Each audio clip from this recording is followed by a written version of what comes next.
இதில் கொதிக்கிறதுக்கோ கொந்தளிக்கிறதுக்கோ ஒன்றுமே இல்லை பாஸு. இதெல்லாம் இதுக்கு முன்னாடி நம்ம பார்க்காததா? ஏதோ முறை பார்க்குற மாதிரியே அப்படியே எல்லாரும் பொங்கி எழுறாங்க. இதுக்கு முன்னாடி ஏகப்பட்ட வீடியோ இந்த மாதிரி நம்ம பார்த்துருக்கோம்ல சார். ஸ்கூல் பிள்ளைய, படிக்கிற பிள்ளைய, பொம்பளை பிள்ளைய ஸ்கூலுக்குள்ளேயே வச்சு, இல்லை ஸ்கூலுக்கு வெளியில் அந்த காட்டுக்குள்ளேயெல்லாம் வச்சு பீர் பாட்டிலை வச்சு வீடியோ எடுக்கிறாங்கன்னு தெரிஞ்சும் கூட அதை அப்படியே ஒரு பெருமையாக அதை நாங்கள்லாம் ஈக்குவலு, சமந்தான், எங்களுக்கு மட்டும் என்ன விதிவிலகா அப்படின்னு சொல்லி எடுத்து குடித்து அந்த வந்த வீடியோவில் ஏகப்பட்டது நம்ம இதுக்கு முன்னாடி பார்த்துருக்கோம். ஆனால் இந்த வீடியோவில் இது வரைக்கும் நம்ம பார்க்காத ஒரு புதுமை ஒன்று நடந்திருக்கு. அவங்க பீரை மதிக்கவே இல்லை. அடுத்த கட்டத்துக்கு போயிட்டாங்கன்னு வைங்கள, ஸ்ட்ரைட்டாக குவார்ட்டரை வாங்கி வச்சுட்டு உட்காந்துருக்குறாங்க. கப்பு இல்லை, கிளாஸ் இல்லை, தண்ணி இல்லை, மிக்சிங்க்கு ஒன்றுமே இல்லை. அப்படியே ஓப்பன் பண்ணி ராவாக உள்ளே இறக்குறது அந்த குழந்தைங்க. இந்த குழந்தைங்கன்னு சொல்கிறதா, இந்த குடிமகள்கள்னு சொல்கிறதா? இப்போ இந்த பிரச்சனைகள், இப்போ அங்கே தலைமை ஆசிரியரை சஸ்பெண்ட் பண்ணிட்டாங்க. அதாவது எந்த ஸ்கூலு அதெல்லாம் வாங்கி அந்த தலைமை ஆசிரியர் சஸ்பெண்ட் பண்ணது இந்த பிள்ளைய குடித்ததுக்காக இல்லை, இதுங்க குடித்ததுக்கு அவங்க என்ன பண்ணுவாங்க அப்படின்றதெல்லாம் அடுத்த கேள்வி. அவங்கள சஸ்பெண்ட் பண்ணதுக்கு வேறு காரணம். முதல்ல இந்த பிள்ளைய கையில் அந்த பாட்டில் எப்படி வந்துச்சு? கேட்க வேண்டிய கேள்வியே அதுதான். யார் வாங்கி கொடுத்தா? ஏன்னா 18 வயசு கீழே இருக்கிறவங்களுக்கு சரக்கை விற்கக்கூடாது, ஏற்கனவே ஒரு சட்டம் இருக்குது.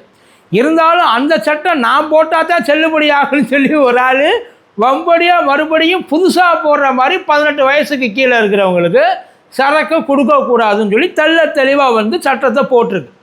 இப்போ இதை அந்த பிள்ளைய போயிட்டு வாங்கியிருக்க வாய்ப்பு இல்லை. ஒருவேளை அந்த பிள்ளைய கூட படிக்கிற பயலுக போயிட்டு வாங்கினாங்களா? அப்படியே அந்த பயலுக போயிட்டு வாங்கினாலும் அவங்களும் 18 வயசுக்கு கீழே தானே வருவாங்க. ஒருவேளை அந்த பயலுக போயிட்டு வாங்கலைன்னா வேறு யாரும் வாங்கி கொடுத்தாங்களா, வேறு எங்கிட்டாச்சும் வாங்கினாங்களான்றது பெரிய ஒரு கேள்விக்குறி. முதல்ல இதுதான் வரணும். அந்த பிள்ளைய குடிக்குது, அந்த பிள்ளைய குடிக்க, அதெல்லாம் வாய் இருக்கிற அத்தனை பேரும் இதில் ஆம்பளை பொம்பளை வித்தியாசம்லாம் கிடையாது சார். அவனுக்கு என்ன தோணுதோ அதை பார்த்துட்டு இருப்பாங்க. அவங்கள திட்டுறதுல எந்த ஒரு புண்ணியமும் கிடையாது. இப்போ அவங்க குடிக்கிற, இப்போ இந்த ஸ்கூல் பிள்ளைய குடிக்கிறத திட்டுறான், காலேஜ் பிள்ளைய குடித்தா ஒத்துக்குவியலா?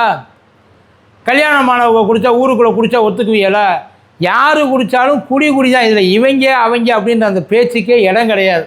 எதை பற்றியும் கவலை கிடையாது அவங்களுக்கு. முதல்ல இப்போ இது உள்ளே வந்துருச்சுல்ல, அடுத்தடுத்து போகிறப்ப என்ன ஆகும்? ஒரு வேளை இப்போ புதுசாக குடிக்கிறவங்களுக்கு பீரை குடித்தாலே போதை ஏறிடும். இப்போ இவங்க ஸ்ட்ரைட்டாக சரக்கே அடிக்கிறாங்க ஒரு பேச்சுக்கு. குடிச்சுவிட்டு போதையில் அந்த புள்ள ரோட்டில் அப்படியே தள்ளாடிட்டு போகுது. இல்லை யாரும் இல்லாத இடமா பார்த்து போதையில் மயங்கி விழுந்துடுது ஒரு பேச்சுக்கு. பொம்பளை பிள்ளை எப்படி இருக்கிறப்ப நல்ல வெறி கொண்டு அலையிற ஆம்பளைங்க எவ்வளோ பேர் இருக்கிறாங்க. அதை பார்க்குறப்ப ஒரு வேளை அங்கே ஏதாச்சும் ஒன்று ஆயிருந்துச்சுன்னா அப்போ நம்ம யார் இந்த இடத்துல குற்றம் சொல்லுவீங்க? இல்லை எதை நோக்கி இந்த சொல்லுவாங்களே, எதை நோக்கி வாழ்க்கை போயிட்டுருக்குன்னே தெரியலன்ட்டு. அதே மாதிரி தான் இவங்கெல்லாம் ட்ரை பண்ணுறதெல்லாம் தப்பு இல்லை. அதெல்லாம் எப்போ தெரியுமா பண்ண சார்? நல்லா கேட்டுங்க, குடிக்கிறத யாரும் பிடிச்செல்லாம் வைக்க முடியாது. அது எப்போ பண்ணணும்னா, நீங்கள் சொந்தமாக எல்லாத்தையும் சம்பாரித்து வாழ்க்கையில் எனக்கு எவனும் தேவையில்லை, எவன்கிட்டையும் நான் நிற்கலை, அதாவது குடிக்கிறது தப்பு இல்லைன்னு சொல்லக்கூடாது சார். அது அவங்க இஷ்டம். நான் இப்போயும் சொல்கிறேன், தனிப்பட்ட விருப்பம் அது. ஆனால் எப்போ குடிக்கிறதுன்ற ஒரு விஷயம் இருக்குதுல்ல, அதுதான் எங்களுக்குள்ளே இருக்குது. இதை கூட இருக்கிறவங்க வீடியோ எடுத்து காமிச்சிருக்காங்க. அந்த வீடியோ எடுத்தவங்க காமிக்கலை, அந்த வீடியோ எடுத்ததை வேறு எங்கேயோ ஷேர் பண்ணியிருப்பாங்க போல். ஷேர் பண்ணது அந்த தலைமை ஆசிரியர்கிட்ட போய்ட்டு காமிச்சிருக்கிறார். ஒரு நியாயமான தலைமை ஆசிரியர் என்ன பண்ணியிருக்கணும்? அந்த பிள்ளைகளை கூப்பிட்டுருக்கணும். ஒன்று அவங்களுக்கு கிளாஸ் எடுத்துருக்கணும், இல்லை அவங்களுக்கு தப்பு சரி ஏதாவது சொல்லியிருக்கணும்.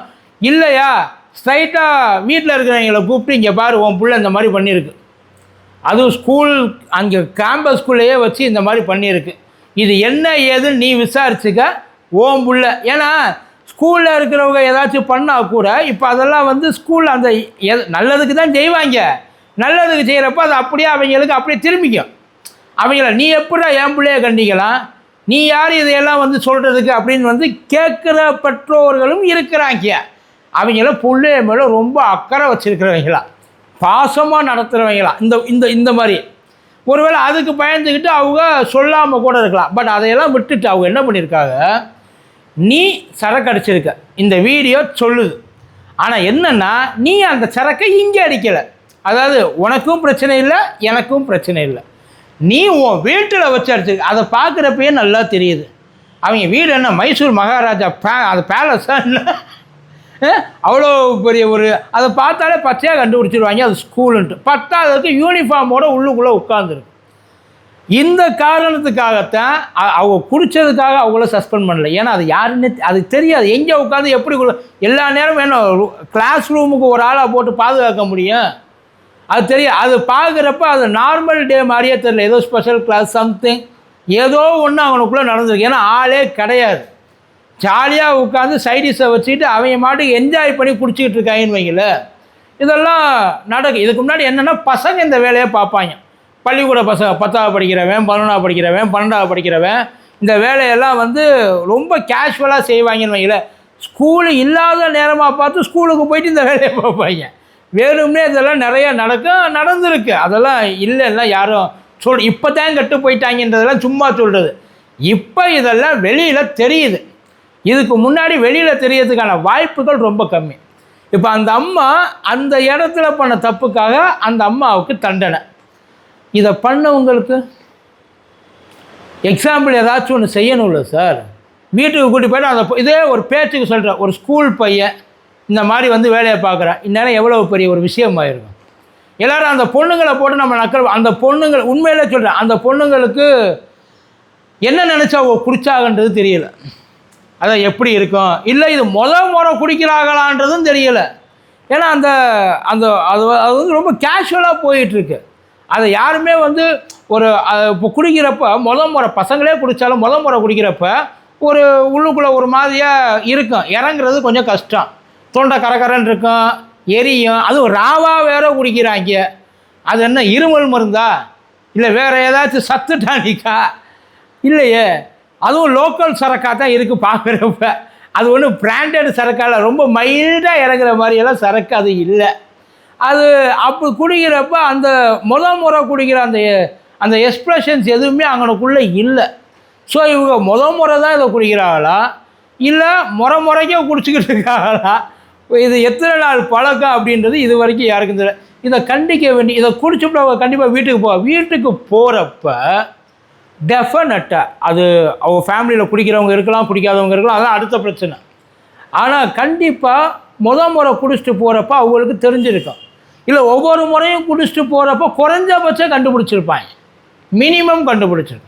ஏன்னா அந்த இது அப்படி பேச வைக்கும், அந்த ஆக்டிவிட்டியெல்லாம் ஒரு மாதிரியாக மாறும். சார் வீட்டில் குடிச்சிட்டு கதவை திறந்தோன்னே பட்டுன்னு கண்டுபிடிச்சி போகிறாங்க சார், குடிச்சு தானே வந்துருக்கு, பேச கூட வேண்டாம், ஸ்டடியாக அப்படியே நம்ம நிற்போம். இந்த ஆர்மி செலெக்ஷனுக்கு நிற்கிற மாதிரி டபக்குன்னு ஈஸியாக கண்டுபிடிச்சி போடுவாங்க. நமக்கு இந்த வடிவேலன மாதிரி எப்படா நானும் ஒவ்வொரு இதுவும் விதவிதமாக எல்லாத்தையும் பண்ணிட்டு வர்றேன், பார்த்த உடனே பணக்குன்னு கண்டுபிடிச்சி புரியும் அப்படின்ற ஒரு டவுட்டு நம்மளில் பல பேருக்கு இருக்கு. ஆனால் எப்படி இவங்க வந்து எஸ்கேப் ஆனாங்க இந்த இடத்துல? முதல்ல அந்த தைரியம், யாரும் ஸ்கூலுக்குள்ளே வருவாங்களா, இல்லை யாராச்சும் பார்த்துட்டா என்ன ஆகுறது, வேறு யாராச்சும் இதை பார்க்குறாங்க, ஒன்றும் இல்லை ஒரு பேச்சுக்கு ஒரு உள்ளுக்குள்ளே வக்கரம் இருக்கிற ஒரு ஆள் யதார்த்தமாக ஸ்கூலுக்குள்ளே வர்றாரு, இல்லை ஸ்கூல்லே வக்கரம் முடித்த ஒரு ஆள் யார் வேணாலும் இருக்கலாம் இல்லையா, அந்த மாதிரி ஒரு இடத்துல வர்றப்ப இதை அவன் எடுத்து வீடியோ ஒரு வேளை எடுத்து அதை மிரட்ட ஆரம்பிச்சுன்னா அந்த பிள்ளைகளோட வாழ்க்கை என்னத்துக்காகிறது. ஆனால் அவங்களுக்கு அதை பற்றின அந்த பயமெல்லாம் கிடையாது, அவங்களுக்கு இது வந்து ஒரு ஜாலியாக இருந்திருக்கு.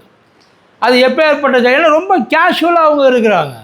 அவங்களுக்கு இது வந்து ஒரு தப்பு, இதை நம்ம இந்த வயசில் பண்ணக்கூடாது, நல்லா தெரிஞ்சுங்க, இந்த வயசில் பண்ணக்கூடாதுன்னா ஊர் பூரா ஓப்பன் பண்ணி வச்சுருக்காங்க. யாருக்கு ஓப்பன் பண்ணி வச்சுருக்குறாங்க? நமக்கு தான் ஓப்பன் பண்ணி வச்சுருக்குறாங்க. அது மட்டும் அது டாஸ்மார்க்கு நம்ம ஓப்பன் பண்ணி வச்சுருக்குறாங்க. பெரிய பெரிய பாரு பப்பு அப்புறம் இந்த எலைட்டு இதெல்லாம் யாருக்கு ஓப்பன் பண்ணி வச்சுருக்காங்க? அதெல்லாம் கொஞ்சம் காசு நிறையா இருக்கிறவங்களுக்கும் ஓப்பன் பண்ணி வச்சுருக்காங்க. யாரும் குடிக்காமல் இருக்கிறா, ஆனால் எப்போ குடிக்கிறாங்கன்றது இருக்குல்ல. ஸோ இதை வந்து இந்த டிவிகே கவர்மெண்ட்டு இது வந்து இப்படி ஆயிடுச்சு. ஆன்லைனுக்கெலாம் டெலிவரியே கிடையாது. அந்த கான்செப்டை முதல்ல தெரிஞ்சுக்க. அவங்க புக் பண்ணிக்கலாம், நான் வருவேன் சரக்கை எடுத்து வை, என்னால் நிற்க முடியாது, நான் காட்டுனேன்னா எனக்கு இது ஸ்கேனை பண்ணிவிட்டு பாட்டில் கொடுத்துரு, ப்ராடக்டை கொடுத்துட்டேன்னா வேலை முடிச்சு. அதுக்காகத்தான் அதை இன்ட்ரடியூஸ் பண்ணாங்க தவிர இதை இன்ட்ரடியூஸ் பண்ணுறது கிடையாது. ஆனால் அந்த குழந்தைய கையில் பாட்டில் எப்படி போய் சேர்ந்துச்சு, இதுதான் பெரிய கேள்வி. இன்றைக்கி இதை வாங்கி கொடுக்குறவங்க அடுத்து, அதாவது ஸ்கூல்லே இந்த வேலையை பார்க்குறவங்க காலேஜுக்கெல்லாம் போகிறப்ப என்னென்ன மாதிரியான ஒரு எக்ஸ்பெரிமெண்ட்டை பண்ணுறதுக்கு அவங்க வந்து தயாராக இருப்பாங்க. அதுக்கப்புறம் கல்யாணம் ஆகும், ஃபேமிலி ஆகும். இல்லை, இதெல்லாம் யோசிச்சுக்குங்க சார். இவங்க மாட்டிக்கிட்டாங்க, மாட்டாமல் இன்னும் எத்தனை பேர் இருக்கிறாங்கன்றது தெரியல. சில நேரங்களில் எல்லாம் முடிஞ்சு கைமீறி போனதுக்கப்புறம் தான் பெற்றவங்களுக்கு தெரியுது. பல பெற்றவங்க இதையெல்லாம் பார்த்துருக்குறாங்க. சில பேர் நல்ல கண்ட்ரோலாக, பசங்களில் கண்ட்ரோலாக இருக்கிறவங்களையும் நான் பார்த்துருக்கேன். பொண்ணுங்களில் அன்கண்ட்ரோலபுளாக இருக்கிறவங்களும் நான் பார்த்துருக்கோம். அதெல்லாம் நிறைய நடக்குது. இல்லை யாரும் சொல்ல முடியாது.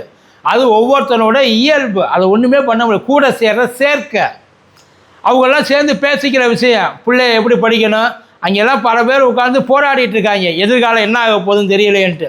ஆனால் அதை பற்றி எதிர்காலம் என்ன ஆனால் எனக்கு என்னடா, நான் என்னடா ஆக போகிறேன், எனக்கு அப்படிப்பட்ட பெரிய எய்மெல்லாம் இல்லை. ஆக்சுவலி அதுதான் இதெல்லாம், வேறு எதுவும் கிடையாது. ஒருவேளை அந்த மாதிரியான எண்ணங்கள்லாம் இருந்துச்சு, கஷ்டப்படுறாங்க வீட்டில், அம்மா அப்பா நம்மளை படிக்க வச்சு நம்ம மேலே ரொம்ப நம்பிக்கை வச்சுருக்குறாங்க, நம்ம காப்பாற்றுவோம்னு நம்புகிறாங்க, நம்ம தான் அவங்கள அப்படின்ற அந்த எண்ணம்லாம் இருந்துருந்துச்சு அப்படின்னா இந்த மாதிரி இடத்துக்கெல்லாம் அவங்க போயிருக்க மாட்டாங்க. போகிறவங்கள தப்புன்னு சொல்லலை, அவங்களுக்கு எந்த விதமான ஒரு சுமையும் கிடையாது, அவங்க எதையும் ஏற்றுக்கிற மனநிலைமையிலையும் கிடையாது. அவங்க இப்போதைக்கு இருக்கிற இதுதான் என்ஜாய் பண்ணுற வயசு. அதுதான் தப்பு. எந்த வயசுமே என்ஜாய் பண்ணுற வயசு கிடையாது. 60 வயசில் 80 வயசில் ஒரு பாட்டி நான் பார்த்தேன். 80 வயசில் ஒரு பாட்டி வெறும் இந்த முறுக்கு, இந்த சீடை, இந்த 10 ரூபா பொட்டலம்லாம் இருக்குல்ல, அதையெல்லாம் வாங்கி பட்டாணி, கடலை, அதை வச்சு விற்று வைத்த கழுவிட்டுருக்கா. 80 வயசில் என்ஜாய் பண்ணுற வயசுன்னு சொல்லிட்டு எதுவுமே கிடையாது. பொறுப்பாக நம்ம பொறுப்பு, அதாவது நம்மளோட நிலைமை என்ன, நம்ம என்ன பண்ணலாம், நம்ம என்ன பண்ணணும், நம்ம மேலே எந்த அளவுக்கு நம்மளை எந்த அளவுக்கு எதிர்பார்த்து காத்துக்கிட்டு இருக்காங்க வீட்டில். ஏதாச்சும் ஒன்று நடந்துச்சுன்னா கடைசியில் அழுக போகிறது யார்? அவங்களா? வீட்டில் இருக்கிறவங்க தான். இதெல்லாம் பிள்ளைகளுக்கு தானாக யாரும் சொல்லியெல்லாம் புரியாது, அதெல்லாம் வரணும். சில நேரங்களில் பட்டா திருந்துவாங்க, சில நேரத்தில் பட்டாலும் திருந்த முடியாத ஒரு நிலைமையில் அதை திருப்பி அந்த தப்பை அண்டுவெல்லாம் பண்ண முடியாது. நடந்ததை நடக்காத மாதிரியெல்லாம் நினைக்க முடியாது. ரொம்ப சீரியஸாக சில நேரங்களில் போகும். அப்போ தான் தெரியும். பார்த்து